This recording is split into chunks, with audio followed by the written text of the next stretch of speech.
I'm retired. Well, congratulations. Yeah, it's nice. Any fun, golfing or anything like that? Yeah, I'm into all the games, golfing, skiing, and spending time with my kids and my parents. So it's been good. Awesome. Well, thank you for sharing just a few minutes of your time. Yeah. Good luck to you. Thank you. You're welcome. Alrighty. Hello. Thank you. Hi. For answering a few questions about homelessness. So the purpose of this. Okay, let's go. Yeah, man, I'll just cover all these topics, man, in the summarization, man. That was my first interview with a gentleman just walking his dog. And yeah, it went pretty well. He was basically saying like, hey. I'll say, hey, I want a drink. I want a drink. They know where their money is going towards. You know what I'm saying? So with that being said, with them knowing where their money is going towards, they can make that conscious decision if they want to contribute to my alcoholism. Because I'm empty on the inside. I feel like shit. You know what I'm saying? So if they learn how to be honest out here, wow, they're holding signs up saying, will you feed me? Knowing that they want drugs. Heroin, meth, and whatever else they're doing. I think if they, and I'm not even talking right, bro, but thank you for giving me, recording me, man. Put this on YouTube, bro. It's tough out here, man. It's tough out here. That's all I want to say, brother. Homelessness? Well, I think if you're homeless, Seattle is the best place to be homeless. The best city. You can't be there's no other city that's better to be homeless in Seattle. Yeah. Almost like housing first. Right. And I think that's crucial. Alrighty. So Alex, can you tell me a little bit about Blessings for All? Blessings for All was started with a group of friends trying to give back to the community, and basically started by taking donations and extra food and distributing it personally to the homeless people in the Seattle area. And started it recently, summertime. Now we're in the wintertime, getting a little bit bigger and more donations coming in. So today we're doing Fridays. We got pizza we're giving out, and we got hot soup that was donated from a soup kitchen. And so one of the things that separates us from a lot of other organizations is that we actually go out in the streets and hand it to the people, and we get to talk to them and see what they need and kind of get to know them a little bit. And it's a whole different experience. Kind of, when you put smiles on other people's faces, it helps you smile a lot more, and just kind of keeps you humble and keeps you aware of what's going on. And it's always good to give back and help people, so we love doing that. Helps us feel better. We love helping other people feel better, so we hope we can continue it. And that's basically what we're about. We just try to give back and help people, bless, like it's called, blessings for everybody, blessings for all. So try to bless as many people as we can.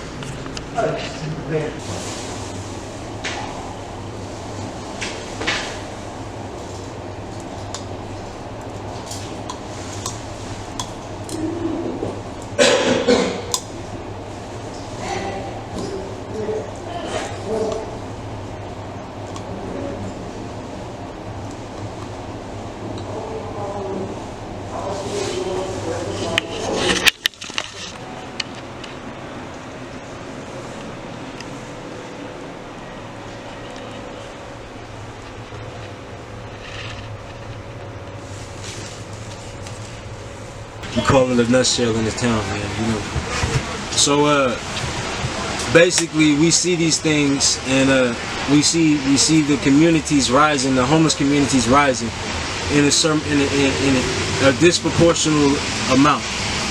especially with black and indigenous peoples. You understand what I'm saying? Now, it's a lot of people say jobs change lives. Now, there's some people who like jobs, and there's some people who like to feel ownership.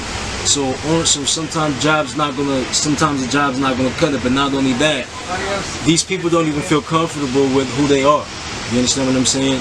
So now we need people to talk to talk life into these people. You understand what I'm saying? So in essence, what Morning March does is we come out here, we talk life into people. We give these guys opportunities. We cut their hair. We give them beauty products. We give them hygiene and stuff like that. We let them know that they are somebody, and we speak life into them so that they will have enough courage to go and just give us 1 second. Just give us 1 second. They would have enough courage to go to a job for an interview. You understand what I'm saying? They would have enough courage to go to a social worker and ask for help. You understand what I'm saying? They will have enough courage to actually stop the drugs that they're on. You understand what I'm saying? Especially if they have people out here and treating them like they are people and not just like another number or not just like another tent. Support community. Exactly. Support community and treat them and treat them as if they are respected. What they are. Exactly. Real individuals with real feelings, real desires. Exactly, bro. And then letting them know what we need to do and what we do as a community and in the morning march is we realize and we recognize that these people they need no pity. They just need support. You understand what I'm saying? They need companionship. They need people to talk to. Most people with monkeys in here, yeah. Most people with a mental problem, they just need somebody to talk to. Alright, I'll see you guys in a second. Alright? Peace. Bye. Most people just need somebody to talk to. By being alive, yeah. And that's like dead ass, yeah. Like that's very much what I see a lot of people like. That's what we are as humans. We just want to enjoy life. You understand what I'm saying? So if there's a lot of people that's homeless, man. And if we can like enable these guys to be a functioning part of society, the best version that they are naturally. That they were created to be. You understand what I'm saying? Because they have skills and they have strengths and they have abilities that may be a little different than the average person, but they're still like an incredible, each person so valuable. Exactly, bro. Exactly. So in a nutshell, that's what we out here doing, man. We just trying to empower the society so that we can better the world. Thank you so much. Yeah, no problem, bro. What's your name again? Documentary. I'm basically spending 30 days myself recording what it's like being homeless. I've never been homeless. I'm curious what it's like, so I'm filming that perspective, the perspective of other homeless people. Hey, what's your story? How'd you get here? What do you want in life? Stuff like that. And then also the third perspective is that of the general public opinion, and then also organizations already working with homelessness. So I'm curious, how long have lived in Seattle?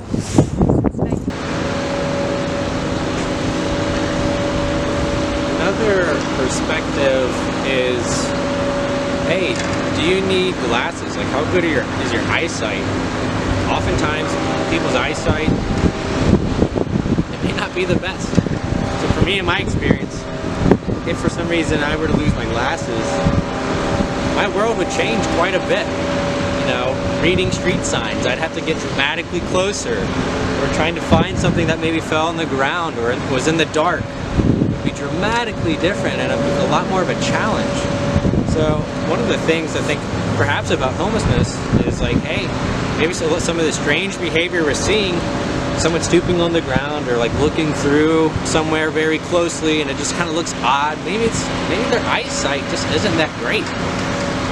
And they don't really see much of an option to get glasses or anything like that to help correct their vision so that they can see better. Just a perspective of someone who wears glasses so I can see the world a bit clearer. Glasses are nice, and you don't have them, it makes a difference. So just food for thought as I just saw somebody kind of looking around for things on the ground.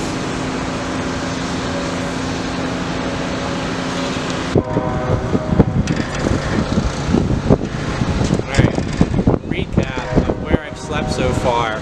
This is day 4 of being homeless.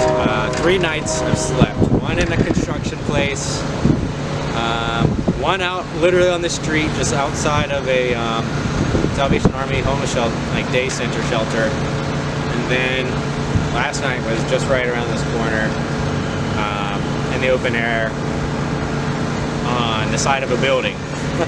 76. 1976. Wow. How do you view the transition from 1976 to now, 2020? What do you think of Seattle? Has it changed much or not really? It's changed a lot. The homelessness has grown dramatically, and I'd say that's more than 5-6 years. That's 20 years. In the past 20 years, yeah. homelessness has grown? Before 1980, you didn't see homelessness at all. Before 1980, no right. homelessness at all, practically. Right. There was a huge shift under the Reagan administration when they put the mentally ill out on the street, stopped providing as much housing, they stopped building as much housing. It was a long time before public housing grew up locally to take the place of what the federal funding was. I mean, it just makes you weep. I grew up never being aware of anybody not having a home. And I've traveled and never seen it other places. So it's unique.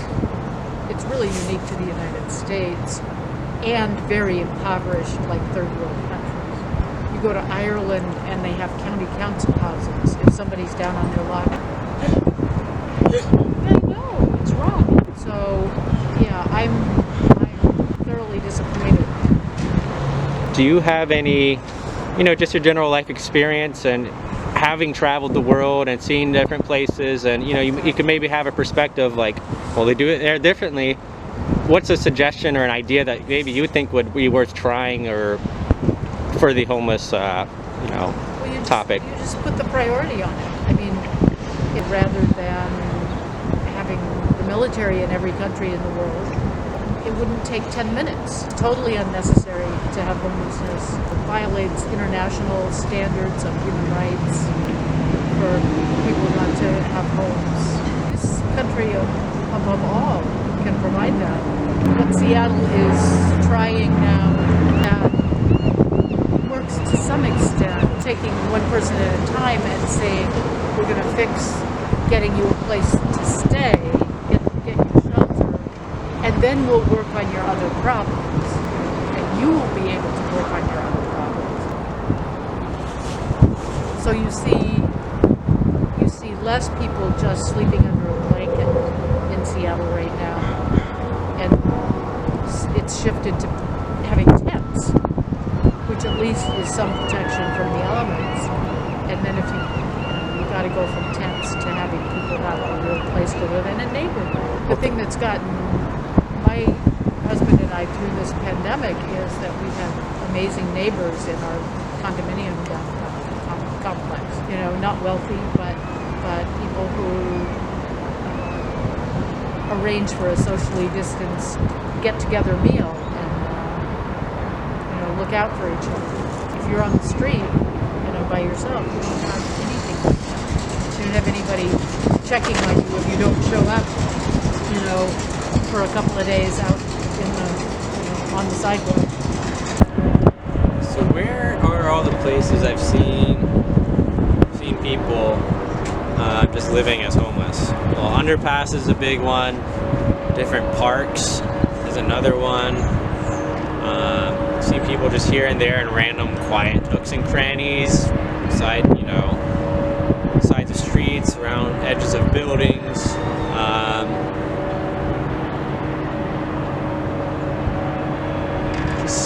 And sometimes, just in the street, an area that's kind of quiet and just off to the side, quiet little side streets.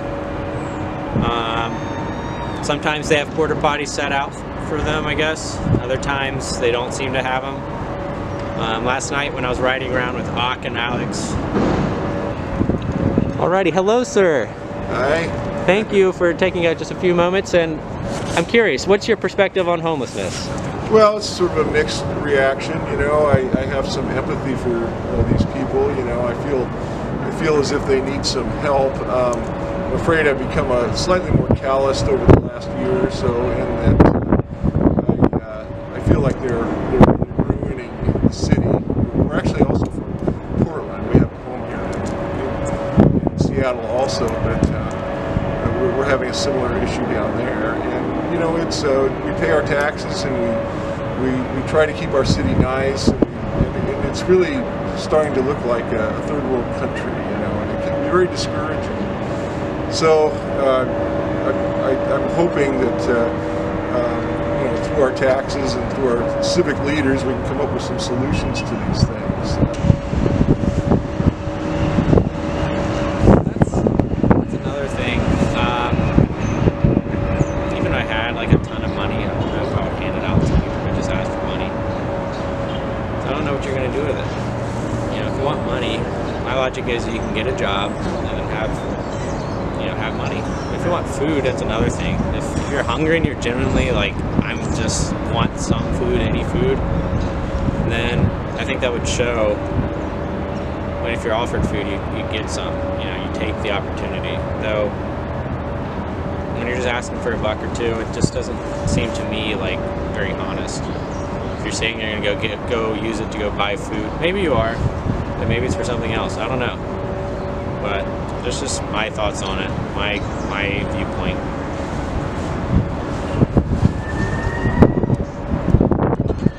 All right, we are rolling. Okay. What can I call you? What can I call you? Roberto. Roberto. Yeah. Thank you so much for agreeing for this interview. Basically, I'm interested in your story. You know, where you're from. If you want to talk about that, how you got to where you are now, and just your general thoughts on life. So you mentioned time in Philippines. Is that where you're from? Or? Yeah, I'm from the Philippines. I'm a Filipino. You said you're about 55 years old? Yeah.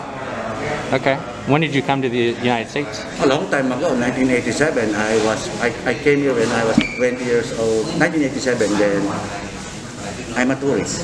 So I'm just after 6 months. I need to stay. I overstay because I want to overstay. Because I want to stay, and then I live in the shelter in San Francisco for 2 years because I got no work, because I got no green card, no nothing. So I stayed in the shelter for 2 years, and then on and off, and I met my wife, and the history is, you know, to make the story short, I got family, I got a normal life for 20-25 years, and then I separated there 10 years ago. I got 2 kids in California, in Long Beach. Long Beach? Yeah. Okay. I'm a caregiver.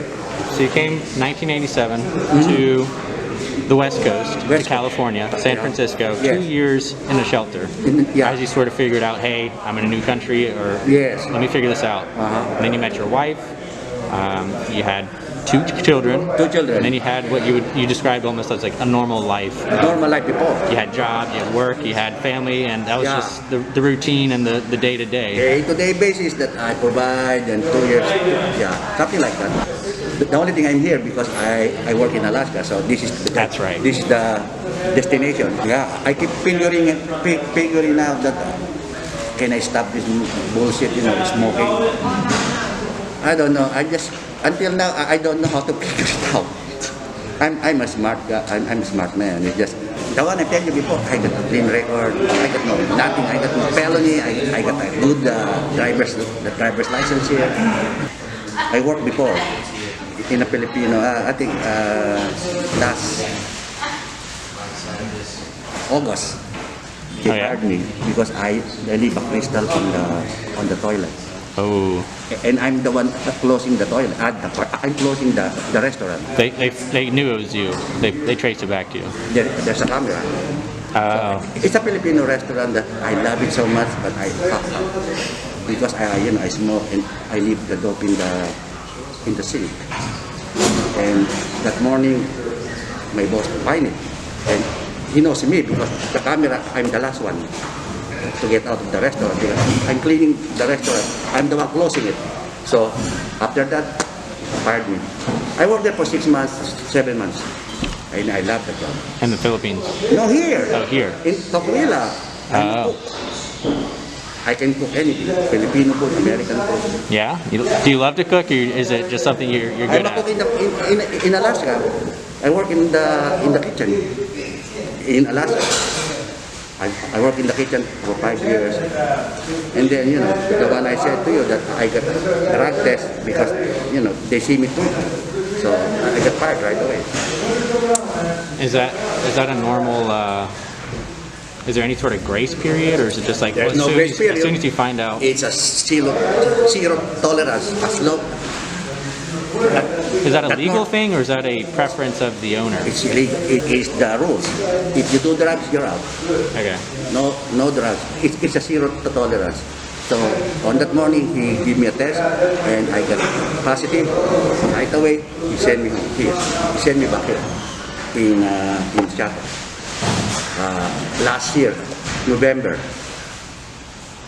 Not November, October 15. They sent me here. That's it. Not last year, 2018. Okay. So 2 years now, I'm here.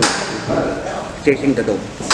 So you've been chasing the dope for the past 2 years. Past and 2 years. Because of that, been no job, right? I got unemployment before. So what's that process been like for you? Is like how's the living process been for you? Like day to day, what's a normal day look like for you? I guess. When now or? I don't know, throughout. Yeah. I know COVID's a little different. Yeah. When there's no COVID before, it's very easy to find a place to stay. I stay in this shelter. You can stay there if you are 50 years old and above. So yeah, I stay in this place. It's close to the stadium. It's in the Coast Guard. They call it the St. Martin de Porres. But now they close up. They're not closed, but everywhere you go now in the shelter, you need somebody like a social worker to repair you on the shelter, or else you just cannot go. Right? You need a referral. You need a referral to have a process behind to get you in. Yes, to get you in. That's why now it's getting hard. So you were telling me a little bit about recently, there was a tent, and you said the tent's, it's bearable. I mean, you can do it, but it's not really, you don't really like it. I don't want to live in the tent. So you found a nice spot where it's... Even if I find a nice spot, it's still outside. It's still outside. I just cannot live like that because I want some facility. I like to take a shower every day. I'm a clean guy. Me, I'm homeless. But I don't look like homeless. Right. Because if I got money, I buy myself things. My shoes, my things. Taking care of myself. That's why the only reason that I don't like in the outside, in the tent, is just I become so dirty. There's here there's rain, it gets muddy, things. Yeah. You step inside, it gets it just gets everywhere. It's very inconvenient for me, and the worst thing is you're gonna need to get to the toilet to do number 2, and just the hard one. I never do it inside the tent. I never do it. It's just I control it and I go to the shelter. I cannot do it. But you're gonna go there. Yeah. Cannot do it. That's why. That's the reason I cannot do it because there's no facility. Because it's just I cannot do that thing living like that, and you're gonna be stink. You're gonna be smelly. I don't like it. Okay. So I don't like to live outside. An ideal life look like for you? For me, my ideal life for me is I work and then I have my own small place. That's it. That's the ideal life. That's the normal life for each people, for each person. That the only thing you're gonna be normal if you work. Just the basic one. You need to work to pay your place, your food and everything. That's the basic, right? But right now, I cannot even do the basic because the two. I like to change. I keep thinking about changing my life. 2 years ago. Before I came here, I'm thinking I'm gonna smoke a little bit, and then I'm gonna try. And then now I'm not buried. I can still think that I need to change it. My life. It's just how can you change your life if you are by me? I need somebody to help me guide. I need a woman to help me. Don't do that. Because if you are free, you can do anything you want. Somebody is looking for me that you do drugs, you're out of this place. I'm gonna change it. I'm gonna stop because if I do drugs, she's gonna be gone.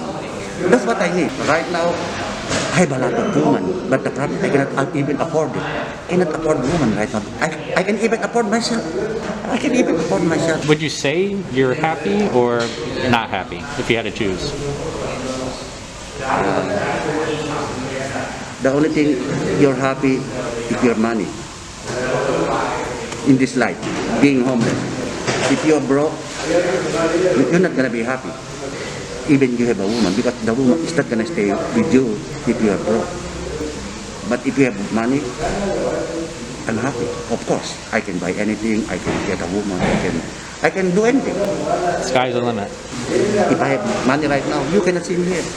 What I'm gonna do outside if I'm broke? Nothing. I'm gonna be cold. I'm gonna be hungry, and I'm gonna be thirsty of alcohol. So there's no sense of going outside because you're gonna be miserable and cold. Over here, you are miserable, but at least you're warm. The only thing you got the social worker here to help you find a place. Social worker is the one that help you find a place that you can stay or whatever. You know, like an apartment or something. They help you. But too many people need help. So hard now being homeless. Because everything now is all nothing. Before, if you want shelter, just go in the shelter. Okay, go inside. But now, no more. Go in this place, you need a referral from social worker. I just go this morning to this place that I know, nothing. So I'm here. The main thing is hard. It's hard right now. Brenda's interested in your pizza. Filming? Yes. Hi, what's your perspective of homelessness? Well, we moved here from London, UK, and when we came to Seattle, we were astounded at how many people there were on the streets, and we feel it's really sad that such a wealthy country can't look after its own. It's very different in the UK. We feel that there's definitely homelessness there, but it's on another level. On the other hand, we see that there's some people who choose to be homeless, and that's definitely their choice, and they can do that. But there seems to be a lack of a social network, people looking out for the others. So I think that's my perspective. What's yours? I think the greatest problem here in the state of Washington is drugs. I think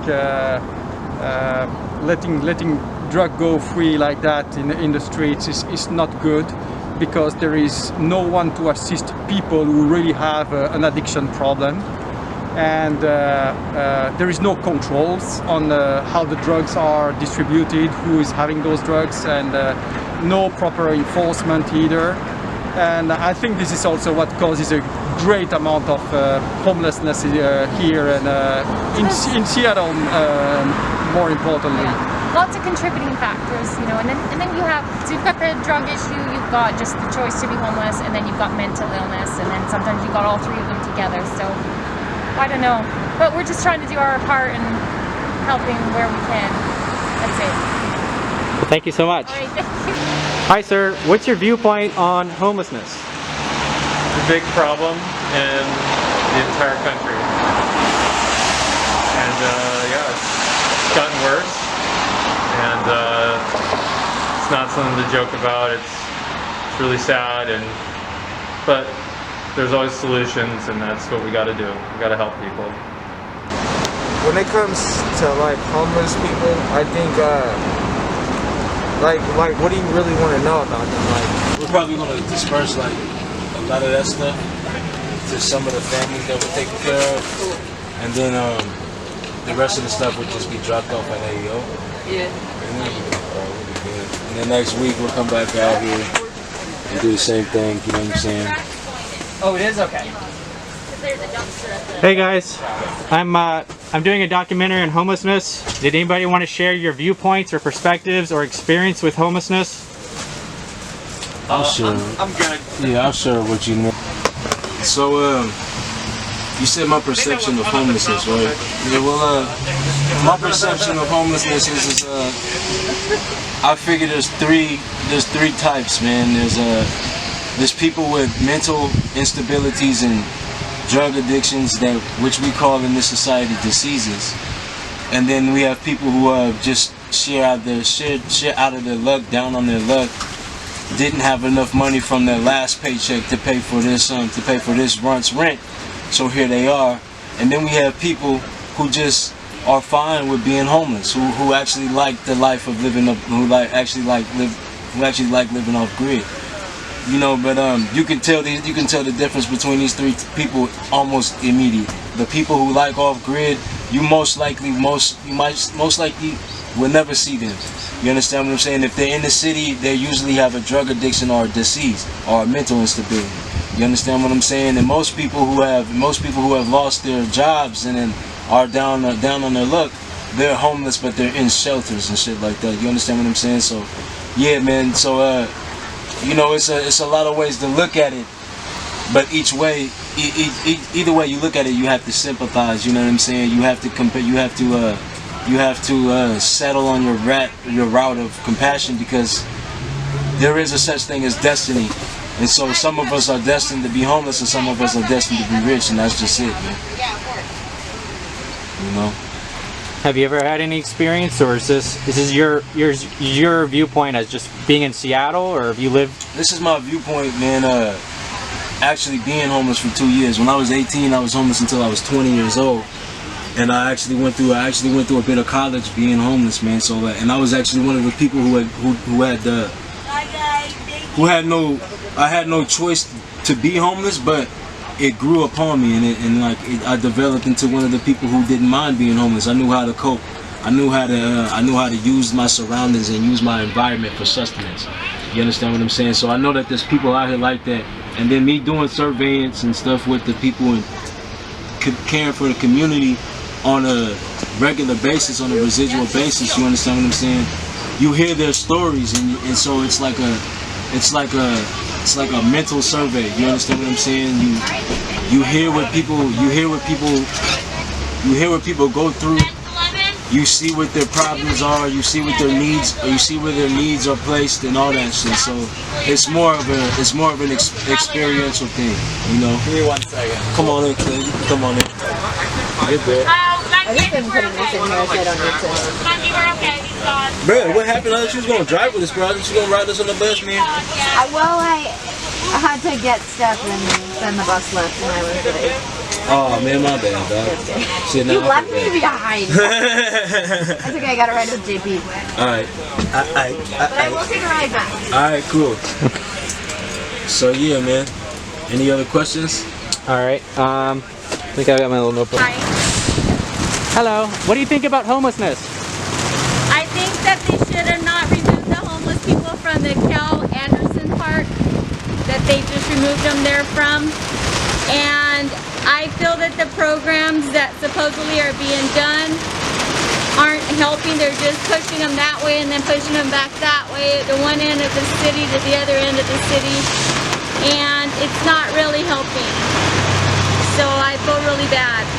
I feel that we can make water cocoons, like out of Coca-Cola bottles.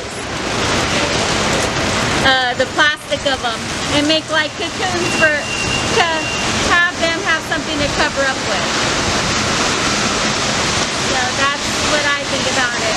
That there's things that can't be done. So you think more should be done? Yes. And maybe stop moving them so much? Yes. Thank you for sharing. Nathan Marsan Nicholson is my government. That's my full name. I experienced homelessness. I was homeless for 3 years, up until I took action to come out of it. You said what? I took action to come out of it. And so therefore they have programs that's available for us to come out of it. I feel that people that are still homeless, that's what they choose. They choose to be there because there's a lot of programs and there's a lot of recreational things that way that will enable us to come out of it. Situation.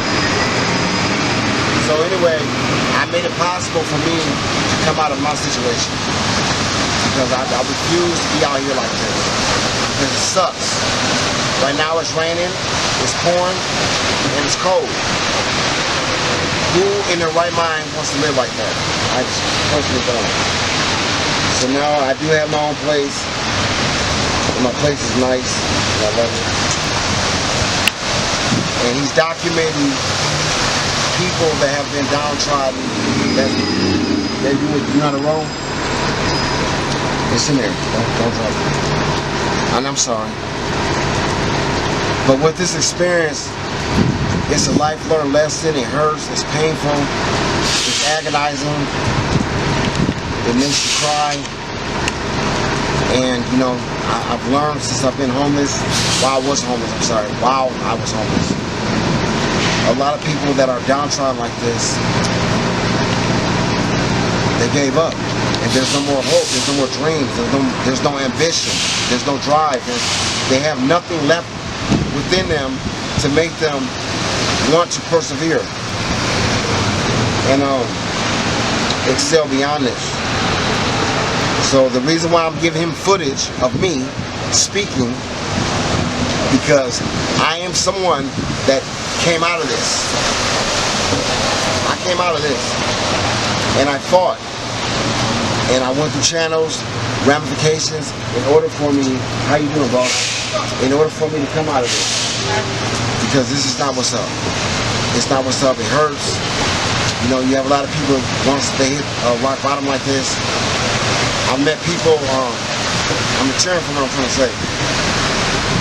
I've met people that became homeless that had no vices, and once you enter or encounter this situation, you turn towards drugs and alcohol because your mind is gone, and it hurts so bad to where it's like I need to find an escape, and they turn towards drugs. That's why the greater population of those that are homeless are strung out. Being honest, truth, holding signs up. I think that if I can say it right, and I tell people this. When you see people that's holding signs up saying, I'm hungry and they want money, take this in consideration and document this. This is very important. You might be contributing to their death because I've seen people die because you gave them money. They say with their signs that they want food. If they want food, then why don't you buy them food? So make a long story short, I'm trying to summarize it the best way I can. They don't want food. They want drugs. So now you're supporting their drug addiction. And you have no idea that that little $5 or $10 that you gave that soul, that person, that human being, it could be the last time they did drugs. Because that might be, that little $10 that you gave them might be the culprit or lead towards their death. So think about that too. I know it sounds stupid too. No, you don't. But with that being said, you have to realize when you give them the money, you have that conscious decision to determine if you want to contribute to what they really want. And it's never food. They don't care about the food. They want drugs. 95%, and I said 90 at first, it's higher than that. The percentage rate is higher. It's 95, bro. The majority of people that you see out here that's sleeping on these streets are all drug addicts. They're strung out. It's epidemic. It needs to be helped. How can we fix it? I have no freaking idea. You know what I'm saying? And like I said before, I've seen people become homeless that didn't have a drug addiction, but they turned towards drugs because they have to cope and deal with this. And it's so hard out here when you're living like that. You know what I'm saying? And with that being said, man, I don't know what else to say, but I just wanted this to be on, I just wanted you to get footage of me speaking, you know what I'm saying, and telling you this story, bro, by means of what I experienced. And I am no longer out here like this, in that manner. Thank God. Thank the man upstairs. I'm not. I escaped it, but it sucks, bro. It's not. It's very hard, bro. It's very weighs heavy on the mind, the spirit, but it breaks you down, my dude. It breaks you down so bad. It breaks you down. It tears you up from the inside. You know what I'm saying, mommy? Mommy, record her. Mommy. Because that's, see that behavior? Now she's probably a beautiful person. We have no idea, right? But with her being out here, it probably just drove her mental crazy. Now she's not there no more. Lost her fucking mind. Well, lost her freaking mind. Lost her mind. You know, and that's what happens. That's the way it plays out. I was losing minds for a minute, but I caught myself. I'm like, no, I'm not going out like this. And I fought. And like I said, the program Cruise Sharp, and there's another program, Catholic Community Service. These people provide us with housing. Now, mind you, there's people out here that, for some strange reason, they don't even have the ingenuity to go to these programs to get the help that they freaking need in order for them to get off the streets. Their mind's not processing. They're gone. They're gone. You know what I'm saying? So that, to me, in essence, is sad. It's sad because I figured out how to come off these streets. While I see others, they're still lost, and they can't figure out how to get off these streets when it's right there in front of them. But they can't understand it. You know, our government has assistance. They have programs. They have everything that's available for us to not be out here like this. But they're not utilizing the government. They're not utilizing the assets that's there or that provides us with, I can't get to the word, bro. That provides us with the avenues or ramifications to come out of these situations. Damn it, I sound stupid. You're not. Thank you so much. Edit some of this, bro. Because I'm talking. No, I've been drinking. That's some powerful stuff for real. I have a beer in my pocket, as you can see, because I'm still not, although I have my place, yes. I have a wonderful place. Wonderful, wonderful. I love my place. But I'm still in a program. I'm still under the structure or the governmental structure that is allowing me to still remain codependent upon the government. I don't want to be there. I graduated from high school. I'm from Ohio, Cleveland. You know what I'm saying? I went to college, Philly University. My name is Nathan Rasan Nicholson. Pull me up. You know, I went to school. I have my transcripts and everything. Does it sound like it right now? No. I am definitely under the influence right now. This is the beer right here. I am under the influence, so therefore I cannot even speak fluent English. You know what they say though? The booze brings out the truth, or something like that, right? Yeah. Speaks the truth, something like that.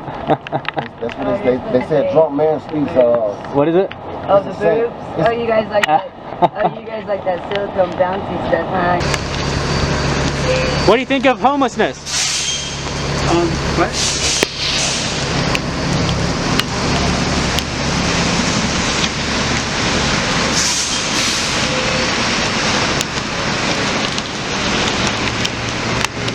Looking thing I ever had. Bad. Bad. And not gone any further, better. So,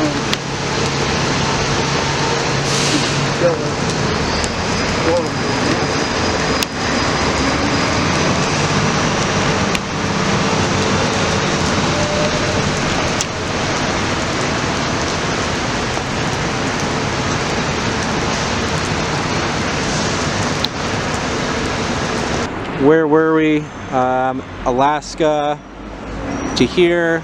You know, it was a couple years ago, like Christmas Eve. Yeah. And then you were homeless, and it was just you and your friend, and then eventually just sort of you.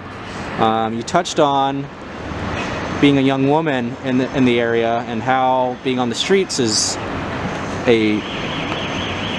You know what you were saying, right? Yeah. I was just trying to get at, you know, being young. I'm under 30. I'm white. Came from a middle class. I have all my teeth. My skin's all right. I'm a little bit overweight. So when I was on the street, it was either People thought I was a cop. People wouldn't sell me what I wanted. People wouldn't trust me. And on the other hand of it, it was like people used me to go steal, to go get this, because I didn't look like an addict or a homeless person. And I prided myself on taking a shower daily, or if I could, or wearing new clothes, because I didn't want to lose myself within everybody else. But just that by itself was a struggle, because no one trusts you if you look like a normal person. Also, a big thing around too is normal people are out here doing, going to work 9 to 5. They don't see what's actually going on right in front of them, especially in Seattle. There's not like a separate low class and then, drive a few miles and there's mansions everywhere. Everyone's intermingled, so, people getting off work going to, Safeway to get some food for dinner, they're passing people who are smoking crack, they're shooting heroin, and they don't even see it because they don't know what to look for. So it's really scary, and the amount of like prostitution and how many offers. I would get daily offers. People would throw money at me on the street. They would grab my arm. I was always being touched, and so being by myself was really, really scary. And I made myself try to find at least 1 or 2 friends to hang around with, even if I didn't really know them, just for basic safety reasons. And shelters in Seattle too, I'll touch on that a little bit. I would rather be sleeping on the street than sleeping in any shelter in Seattle due to bed bugs and hepatitis and just things. I would rather be on the sidewalk on a cardboard box than in a bed in a shelter. And that sucks to say that, but it's true. Yeah, a lot of things I never thought I'd go through. I thought I hit my bottom in 2012. It took me another 7 years to finally realize that my bottom never ended. It was just a bottom, and it kept going and going and going. And once I figured out that I was just gonna die instead of get better with no effort, then I realized, okay, put a little bit of effort in and you'll get somewhere. And 2 years later, I have a full-time job. I have an apartment with my boyfriend who also has 3 years clean. I'm looking at getting a dog, which is never an option because I never had money to buy myself food, let alone an animal food. So things are a lot simpler these days. But it's a struggle. Sometimes I feel like things were easier when I had no responsibilities. I didn't have to worry about an electric bill, things like that. All I had to worry about was my basic food, clothes, shoes that fit, and drugs, which are not a problem anymore. I don't think about them that much. I see them all the time because of the place I work, but it's just a fleeting thought and it goes away because I couldn't imagine messing up what I have now. So you're happy where you are. You're happier than, you had these experiences what took you to the bottom, but like now you're like on the other side of it, like I prefer this, and I've experienced both sides of it, but I prefer where you're at now, a stable, sort of, simple, but you've got, like you just said, okay, interesting. I feel like in the past when I attempted to get clean many times, but I always had that, I still have time, I'm still young, I can still party for a few years, but I mean partying it wasn't a party, it was me being homeless, shooting drugs in my arm, which that's not fun. So at this point, it's like I feel there's 2 choices and 2 paths I can take, and every morning I wake up and I can go down the other path so easily. I can step out my front door and buy anything I want on the corner and block down, or I can walk myself to work, go to work, help the other people that were in my situation that I so difficultly got out of. But it's worth it to me. I feel like I'm finally on the other side. I wouldn't give it up for the world. There's nothing I wouldn't do to save my sobriety first, because if I don't do that, I'll lose everything after. So, yeah. Thank you so much, Caitlin. Thank you. So what was your upbringing like? My upbringing was surprisingly very normal, maybe a little, extra. Both of my parents are still married. They're both Catholic. I was raised Catholic. I have a younger brother who had, honor roll, straight A's, valedictorian. He has 2 degrees. He's 25. He has a baby and a house. And I kind of took the other route. I started to be rebellious. I started smoking weed at 13. And my parents wanted me to go to church, and I said, no, I'm going to go hang out with my friends. And ever since, I think 13 is when they kind of just were starting maybe to even give up on me. And when I started using really hard, hard drugs. It was, they just didn't know how to help me. They supported me through treatment a lot, but I still don't talk to my parents. I have to rebuild that relationship. They stopped talking to me a few years ago. My upbringing was very, very cautious, very sheltered, and I feel like once I had the chance to spread my wings, I went way too far, and resentment builds up after every mistake, and I had to go do something back in spite of them, and it became a snowball effect, and it ended up I ended up in a situation where they still don't trust me or want to even speak to me. So it's going to take a few years. There's a lot of damage done. My parents are great. They lost me somewhere along the way, and that's my main reason why. I mean, it's for myself, but also to prove to my family, like, I was raised in a very loving, nice way. I was not beaten. I was not around drugs when I was a child at all. It was all my own curiosity, rebellion, and now it's my job to forgive and prove that I am the daughter that they did raise. I just have, 10, 14 years away experimenting, which is, I wish I could go back. But I am grateful for the experience, because it has made me a way better person, rather probably than me going to college and graduating and having a 9 to 5, because I would still have that spring of curiosity, and now I've experienced everything I thought I would, plus way more I did wish upon myself, but it really, really, really did help me to become who I am today. I wouldn't be, all my experiences, especially being homeless and addicted, have made me a way better person, I think, than I would have been otherwise.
on, don't talk.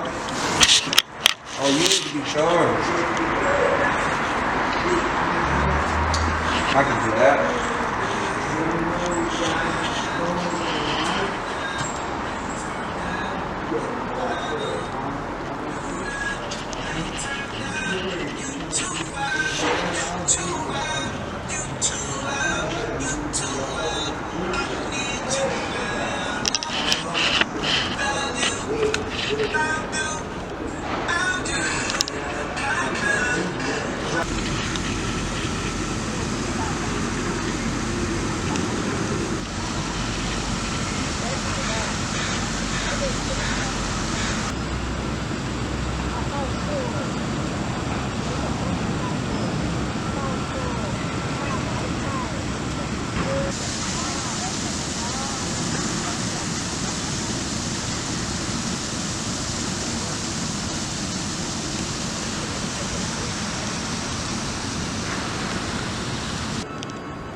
What do you think? Do you think homelessness is something that could be fixed? Is something that could be improved on?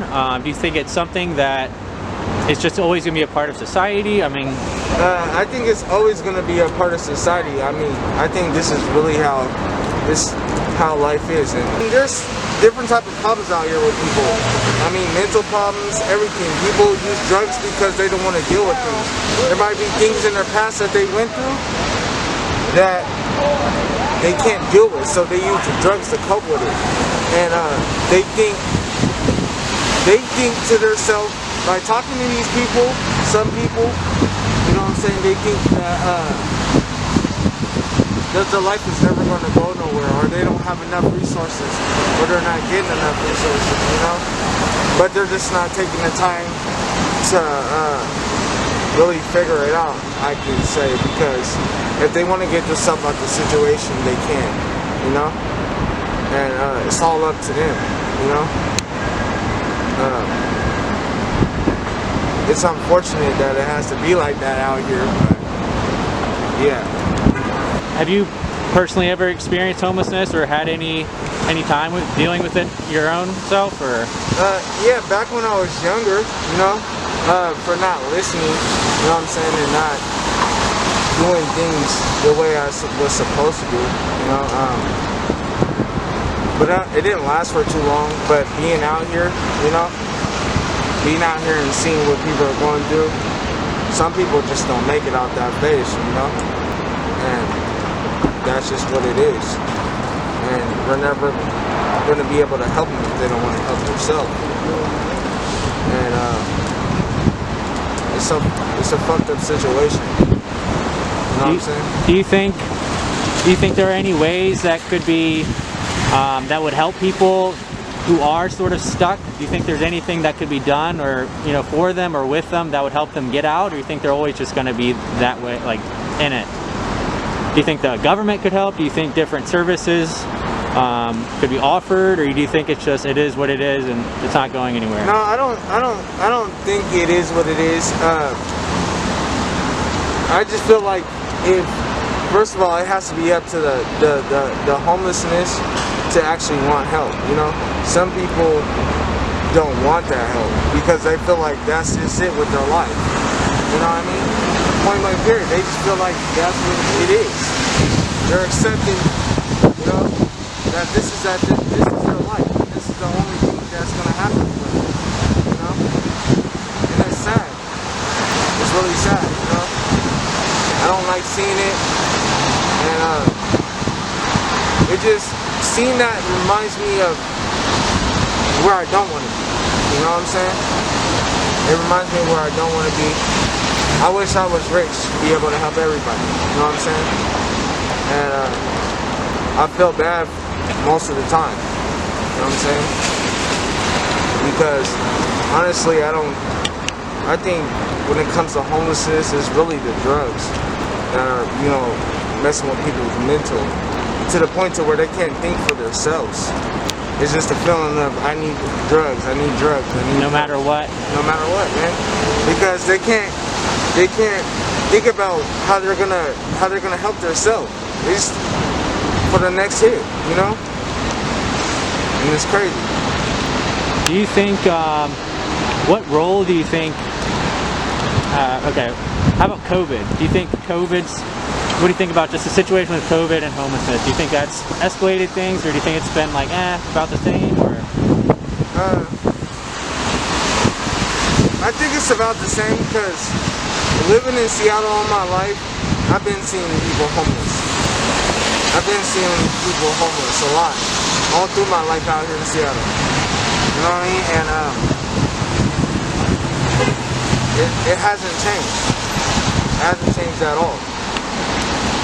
You know what I'm saying? I think it's the same thing. Do you think if somebody grows up in Seattle, they're more likely to be homeless versus, say, like out in the country? Or do you think family situations It could be. Do you think if they're like raised around it and they see it often, do you think it makes them more likely to in future be homeless? Nah, not really, because I know somebody that has homeless people in their family, and they seen that. You know, everybody has somebody homeless in their family. You know, it matters to you whether you want to live your life like that. You know, if you want to live your life like that. I know I don't want to be out here living my life trying to find the next food to eat, trying to find resources. I'd rather just, work hard and I'd rather work hard and figure it out myself. Have a little more stable living. Yeah, you know what I'm saying?